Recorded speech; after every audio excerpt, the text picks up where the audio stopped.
A man accused of the Mother's Day murders of his wife and 5-month-old baby is underway in Bedford County. Good evening, everyone. I'm Jay Allen. And I'm Michelle Wright. In this capital murder trial for Kenneth Stewart, the death penalty is an option. Most of day one involved the lengthy jury selection process. News 13's Noreen Turyn is standing by live at the Bedford courthouse with details on the case. Noreen? Michelle and Jay, the jury selection process did take so long because jurors were obviously all asked if they could impose the death penalty if it should get to that phase. This is a capital murder case because there are 2 deaths involved. Now, Kenneth Stewart stands charged with capital murder for shooting his estranged wife Cynthia and their 5-month-old son Jonathan twice each in the head. Ironically, the incident happened Mother's Day, 1991. Cynthia Stewart's mother found the 2 arm in arm in an upstairs bedroom. Kenneth Stewart, nowhere to be found, became a suspect about 3 days later when he was picked up in Parma, Ohio. He became a suspect actually right away, but was picked up 3 days later in Parma, Ohio for public drunkenness. A computer check then showed he was wanted for these murders. Now, in the preliminary hearing, one investigator testified that at that time, Stewart said he actually wanted to come back to Virginia and ask a judge for the death penalty for killing his wife and child. There was some question about whether or not that statement would be admissible, but Judge Sweeney just ruled that it will be allowed. However, that doesn't seem to be Stewart's feeling today, as he has pled not guilty to all of his charges involved. I might add that Judge Sweeney will also allow a videotape showing the murder scene that night, so we can expect opening arguments to begin tomorrow in this case. Michelle and Jay? All right, thank you, Noreen Turyn, reporting from the Bedford courthouse. And in news from the courtroom, the capital murder trial of the man accused of killing his wife and baby on Mother's Day is underway in Bedford County. Prosecutors say Kenneth Stewart shot his estranged wife Cynthia and their 5-month-old son Jonathan to death. Investigators found Stewart in Ohio 3 days after the shooting and say he confessed to the crimes at that time. Despite objections from the defense, those statements will be allowed into evidence, as well as a videotape depicting the bloody scene. Most of today was taken up with jury selection. Opening arguments will begin tomorrow, and the case is expected to go well into next week. An accidental... Commonwealth Attorney Jim Updike says Kenneth Stewart was angry about a lot of things and had a plan for revenge. His wife Cindy wouldn't reconcile with him and wouldn't let him visit his son Jonathan as often or as privately as he'd have liked. He stated that he ought to go down there where Cindy and Jonathan were and just kill them, blow them away. We're going to show that's exactly what he did. But the defense says his plan was not to kill his family, but himself, remorseful over the separation. He decided to take his own life, that he couldn't stand it any longer. And he got a gun. And he went to see his family one last time. After opening statements, jurors heard Ruth Schultz recall her gruesome Mother's Day find and later saw the graphic police videotape as described. A puddle of blood in the downstairs playpen, and upstairs her daughter, baby in her arms, both lying dead. Then Stewart's own confession was played for the courtroom by the Bedford County investigator who questioned him after his Ohio arrest. That's the last thing I remember is pleading with my wife and stuff to let's, try to get things back together. The defense explained in opening statements that these confessions were an attempt to help police, saying Stewart assumed he was responsible for the killings, though he couldn't remember the actual event.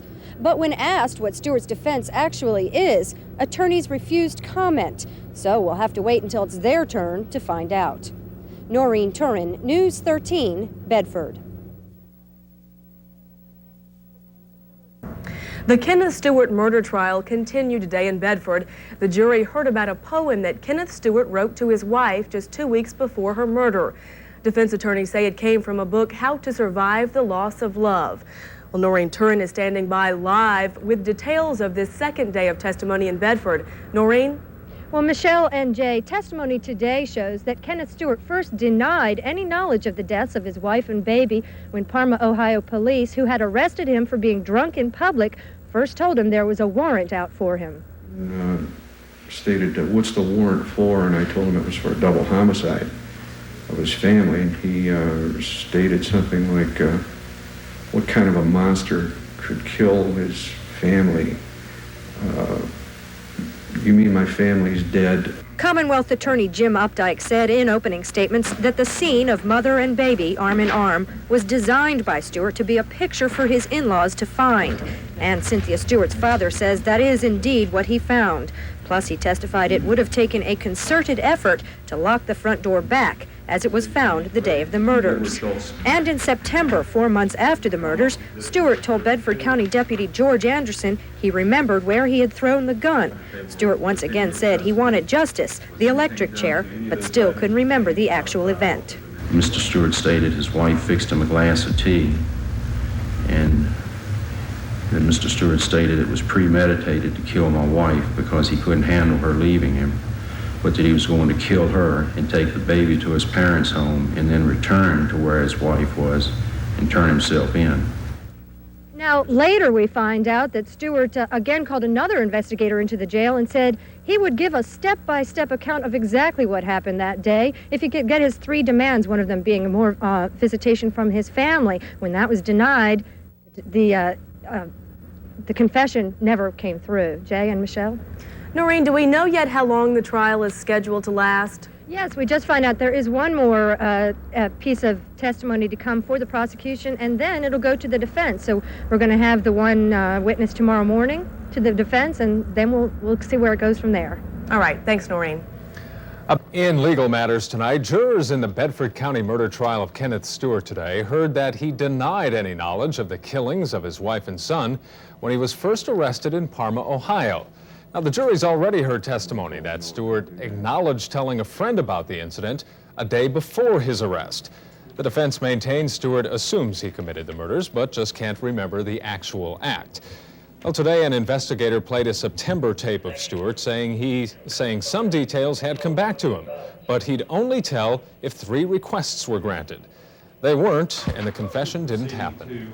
You know, tell them and all that, you know, I'll give a full account, you know, of step by step about what happened that day and stuff. But, you know, I want the death penalty to be imposed on this because this is something a man can't live with.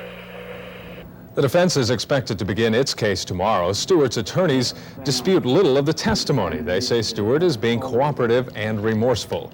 In order to get the death penalty, the state must prove vileness or future danger. And we, the jury, find the defendant guilty of first-degree murder of Cynthia Jean Stewart as charged in the indictment. Jurors have heard days of testimony on behalf of the Commonwealth that Stewart had planned to kill his wife because he was angry she wouldn't take him back, and loads of physical evidence that the murders took careful, calculated planning. The final result, Jim Updike contends, a gruesome vision for his hated in-laws to find. He gave them a Mother's Day. He did give them a Mother's Day. He gave them a picture that they'll never forget for the rest of their lives. But jurors had little to consider on the part of the defense. Stewart never took the stand, and in fact, no witnesses testified on his behalf at all. His attorneys don't dispute that Stewart was responsible for the deaths, but question their premeditation. The scenario they offer is that he intended to kill himself in front of his wife when he stuck the gun in his boot. And she's sure not going to let him in the door carrying a rifle. She's sure not going to let him in the door carrying a pistol in his hand. If he's going to commit suicide in front of her, he better carry it somewhere else. But Updike left jurors with this to think about. This man can walk over there and get that close to his own flesh and blood and fire once, twice. And you tell me he didn't intend to kill him? What in the world did he intend? We, the jury, find the defendant guilty of capital murder of Jonathan Edwards. Jurors apparently believed Commonwealth Attorney Jim Updike's version of the gruesome Mother's Day murders, that Kenneth Stewart planned the murders, went to the house with a gun in his boot, shot wife Cynthia twice in the head at close range, and did the same to his infant son, then brought baby Jonathan upstairs to his mother's arms, hoping his in-laws would discover the vision he had left. Well, you can't put the baby in the mother's arms with her lying over there like that.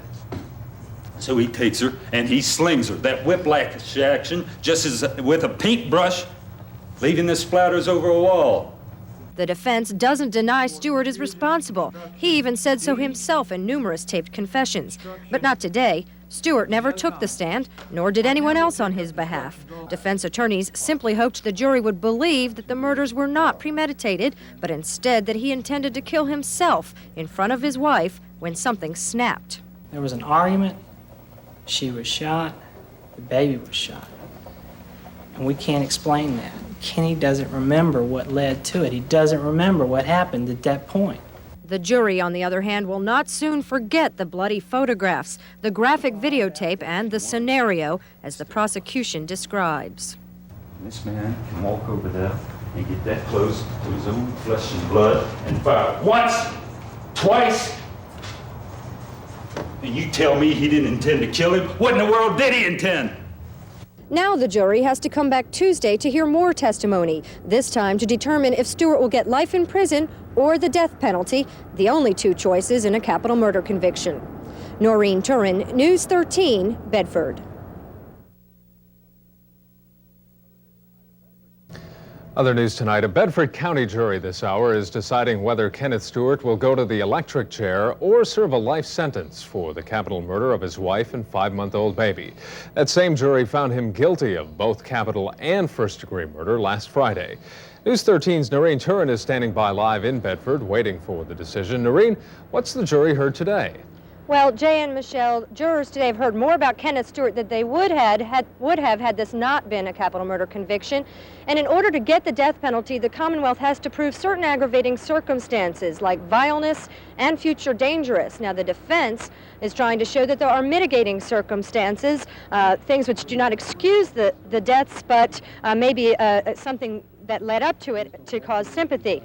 Jurors heard from a psychiatrist, Dr. Robert Brown, who says Stewart came from a terrible childhood with a history of abuse and domestic violence. Brown says this led to extensive alcohol and drug abuse. For instance, Stewart reported more than 200 LSD trips. And Brown characterizes Stewart as having a severe personality defect, very depressed at the time of the offense. Now, the Commonwealth's witnesses say that he has no sign of brain damage or anything that would lead to intellectual malfunction, and says Stewart does pose a future danger to society. Now, jurors have been in there for 25 minutes determining whether or not Stewart gets the death penalty or life in prison. Thank you, Noreen. We hope to have that for you tonight at 11. After tonight's sentencing in Bedford, convicted murderer Kenneth Stewart is headed to the electric chair. Good evening, I'm Jennifer Silverman. And I'm Jay Allen. A Bedford County jury took slightly more than 2 hours tonight to sentence a man to die. Kenneth Stewart has been given the electric chair for the Mother's Day murders of his wife Cynthia and 5-month-old baby Jonathan. News 13's Noreen Turyn has the details. Defense attorney Webster Hoagland detailed Kenneth Stewart's history for the jury. So abused as a child that the only way to cope was by drug and alcohol abuse, and so depressed about the breakup of his marriage that he couldn't cope with that either. First contact anyone had with him. I've destroyed everything I love. Is that man right? And you can consider that. That's the mitigating factor. Was he suffering from an extreme emotional disturbance? Well, of course he was. But each and every one of these jurors were convinced by the Commonwealth that Kenneth Stewart could be a future danger to society. They also found that the shooting deaths of Cynthia and Jonathan Stewart were so vile that the death penalty is a just punishment. Commonwealth Attorney Jim Updike argued nothing could be more vile than shooting a baby at point-blank range.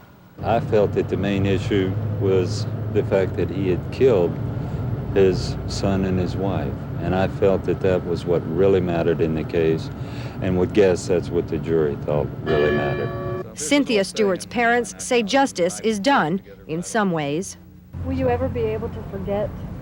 No, you'll never do that. No, absolutely not. I'll never forget their births either. Yeah. I mean, these are things that you have to learn to live with, and that's it. And Kenneth Stewart, who asked for the death penalty several times since the murders, says he agrees with the jury as well. Stuff, and I'm, think justice has been done. You asked for the death penalty before. Are you going to try to fight it now? No, ma'am, I don't think so. Defense attorneys left the courthouse without commenting, but even though Stewart says he doesn't plan to fight it, by law this case will automatically be appealed. Noreen Turyn, News 13, Bedford. Just identify as we go. Steps leading upstairs. This is before you're to the home, looking back towards the dining room.